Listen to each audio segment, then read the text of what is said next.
So Jason, man, tell us what's going on in the world of Misery Index.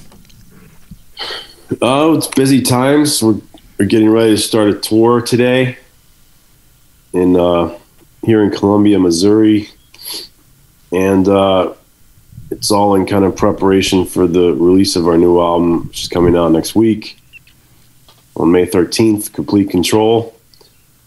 So we're in the middle of the tour promotion for that and everything. So it's a pretty exciting time. Hell yeah, man.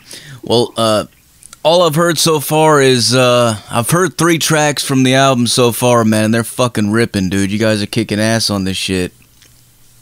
Thanks, man. Yeah. Glad you like it. Hell yeah, man.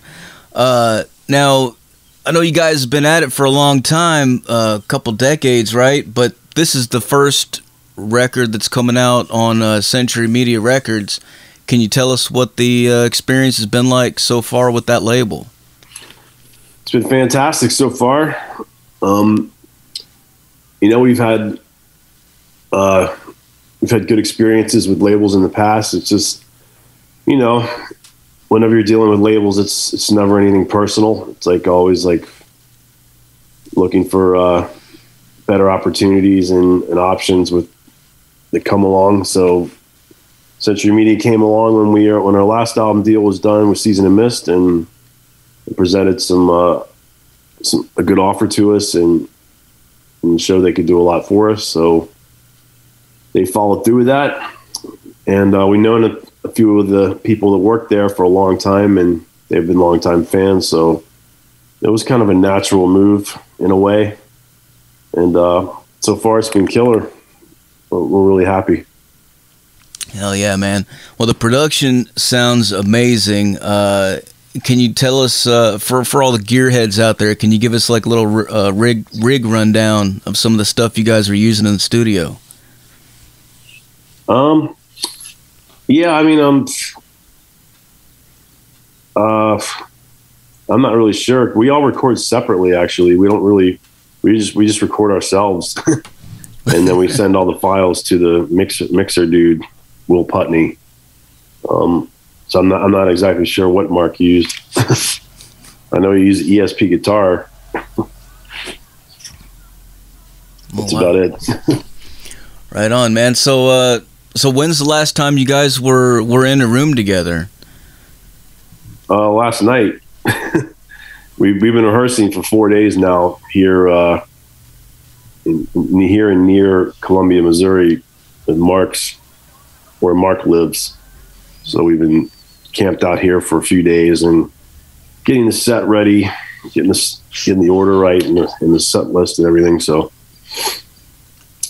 right on. So when you guys, I take it when you guys are rehearsing, but like as far as recording, is this the first record that you've done that way, or is it always done that way, where it's remote? No, it's actually, I mean, this is the third one we've done that way. It all kind of started in 2012 when both me and Mark moved away from Maryland.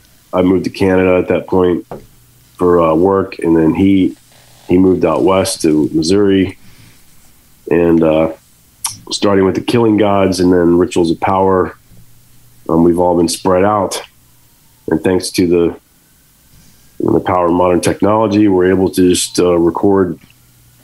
We usually write and record separately, so it's been pretty easy and smooth that way. We're all in contact pretty regularly. We share, all the same files and everything. So it's kind of weird, but it's kind of, I don't know, the way I know a lot of bands are kind of doing it this way now. And it works for us. And even when, we hit the kind of pandemic downtime and we were separated and not doing much, it really wasn't that big of a deal for us. It was more like a continuation of how we've been doing things. So, Yeah, I was funny. I was gonna say, like, the energy on these songs, it's all still there. Like, I mean, it sounds very live. It sounds like you guys are all in the room together, just jamming the thing out. It doesn't sound. Yeah, I know it's weird. I miss it. I mean, I miss the days when we all live together and had a rehearsal space, and we go regularly. But we have other things going on in our lives too, in addition to the band. So it's kind of cool. We can still keep the band going and make it a cool thing, despite the separation between us. So you guys have this co-headlining tour coming up with Origin. Can you tell us about that? Yeah. So, those dudes are old friends of ours. We've toured with them in the past a few times, once in Europe and once in the US, and it's always a blast. I think we make for a good pairing. We have kind of contrasting styles in the sense they're, phenomenal technical musicians and come at you like a kind of hammer over the head. And we have our kind of roots with in death metal with a little bit of hardcore and punk and grind infused in there. So I think it makes for a killer package overall. And then we have we have our own identities, and then bringing Wolf King and Wake aboard as well is going to be our killer additions. So we're pretty stoked about it for sure. Oh yeah. Now I know you guys are normally, I guess as far as genre goes, people usually put you in the death metal, which you definitely have a death metal sound, but I was thinking, listening to these new songs, some of them really have a thrash metal feel to them. Was that something you guys thought about when you were doing it, or it just came naturally? It's pretty much natural at this point. I mean, the band was kind of founded as a death metal band, but one which takes, extensive influence from other types of metal and hardcore and stuff. So the thrash stuff is definitely something you can find throughout, our songs. And, two of us, at least Darren and I, kind of, we grew up more in the 80s. So we kind of grew up on a lot of those thrash and speed metal bands, and they're kind of ingrained in us in our writing style. So I wouldn't be surprised if some of the riffs that came out had more of an 80s kind of vibe or old school kind of metal vibe to them. But yeah, I think it works because, all of us write, like the burden of songwriting isn't carried by one person in the band. So I think that what we write is expressive of all of our varied influences and backgrounds. So thrash is in there for sure.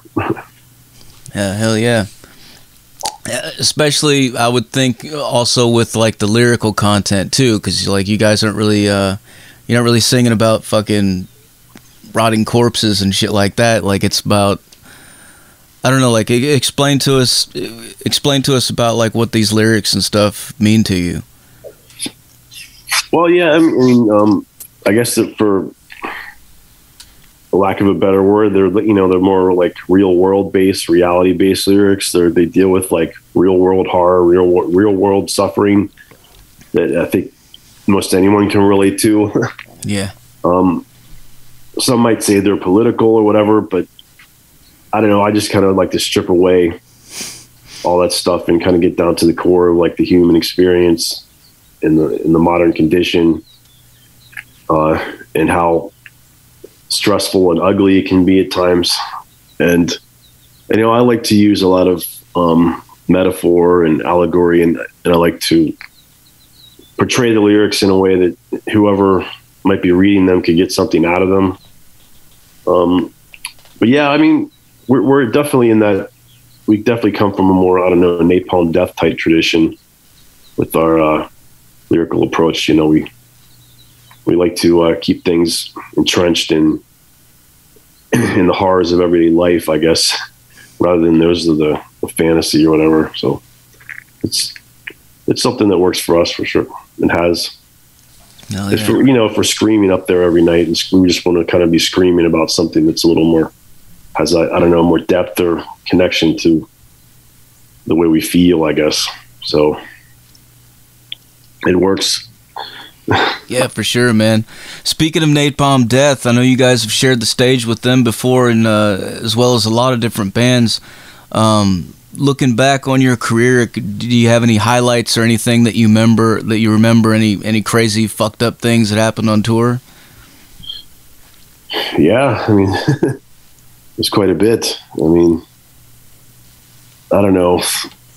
I mean, there's usually it involves like buses breaking down or vans breaking down or bad things happening. I don't know. I mean, we were actually in Ukraine. I mean, speaking of the Ukraine situation, we were there like in 2007, one of the first bands to kind of drive across the country and bring the metal to the people there. And, but yeah, getting into the country was so hard that we didn't get our work permits or whatever in time. And we missed the first show after driving like 10 hours to Kyiv. Damn. And then we drove back. And on the way back, we played in a city called Lviv near the Polish border. And it was a beautiful town. It was, a really nice place to walk around. And I remember that, like, right when we got on stage, we looked at the crowd, we're ready to go. And, we're looking behind the soundboard there, and there's like nobody there. The sound guy just disappeared. And so we go back to the soundboard, look behind it, and the sound guy is like passed out drunk behind the soundboard. So our merch guy at the time ended up doing sound for us. That was a wild trip. I mean, remember we saw some guy got killed on a bike in front of us. It was, we got pulled over like every 30 minutes by these cops with these old radar guns, like trying to extort us for money. I don't know. It was a real adventure there. That's crazy, man. So the merch guy was doing sound. How did that sound? Well, I mean, we were from the state. I mean, it was kind of old equipment anyway, but I mean, we made it through, and people were happy that we made the effort to get there. It's awesome, man. And everyone had a good time, and yeah, that was a wild trip. Oh yeah. Now, so coming up in the future, I know that the record drops on Friday the 13th, correct?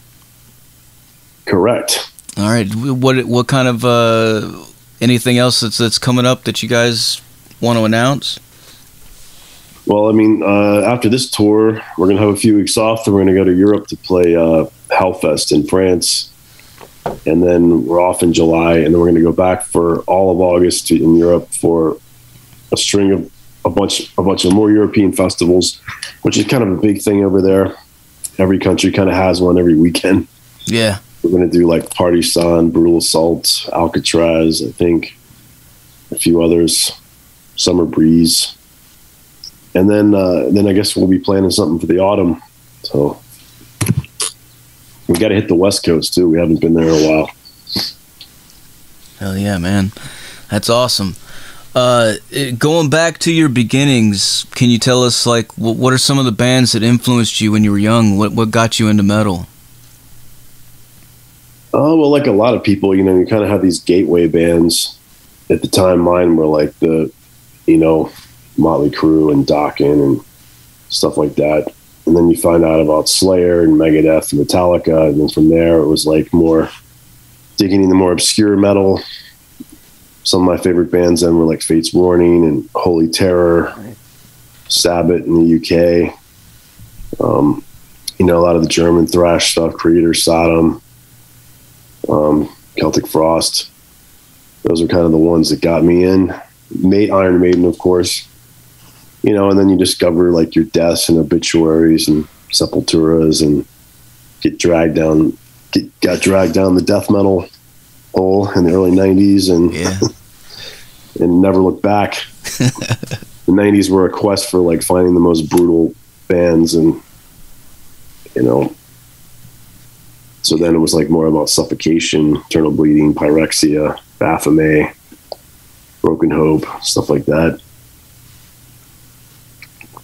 Yeah, lots of people like to, or they'll say that the 90s kind of killed metal, but I mean, living through it, man, like, I don't know, man, there was all kinds of death metal and thrash metal and stuff that was still going really strong, and that feels like that was the stuff that a lot of us were getting more into during the 90s, so it definitely, it's just, it was just the mainstream, you know, like the hard rock, the hair metal and stuff like that that kind of got pushed to the side. But yeah, I mean, exactly. Just death metal kind of went back underground, and it was like the diehards who were into it from the beginning stayed into it, and there was a lot of cool stuff being released, and it was breaking up in all these subgenres like atmospheric black death metal and doom death, like whatever. And there was a time of experimentation and creativity. It was pretty vibrant. Oh yeah, the name Misery Index, how did you guys come up with that? Is there a story behind that? Yeah, at the time, like towards the late 90s, actually, that's when I kind of discovered punk and grindcore and stuff, and I got really into bands like Nasum and Disrupt, and His Hero Is Gone from Ashes Rise, and of course one band from Florida called Assook, and their second album was actually called Misery Index. And they're like one of the greatest grind bands in the history of the genre, and one of the founders in a sense. So when I started Misery Index, it was more about trying to create a death metal band that was kind of infused with like a lot of that kind of the energy of grind, and I really loved the Assook Misery Index record, so lifted the name and used it for our band name. So that's where it came from. Hell yeah, man. All right, well, Jason, I guess I'm about out of questions for you. Is there anything else you want to let the people know? Yeah, check out the new record. It's called Complete Control. It's out next week. I think there's something there for everybody, and we're pretty stoked about it. Fuck yeah, man. Well, before I let you go, can I get you to make us a station tag?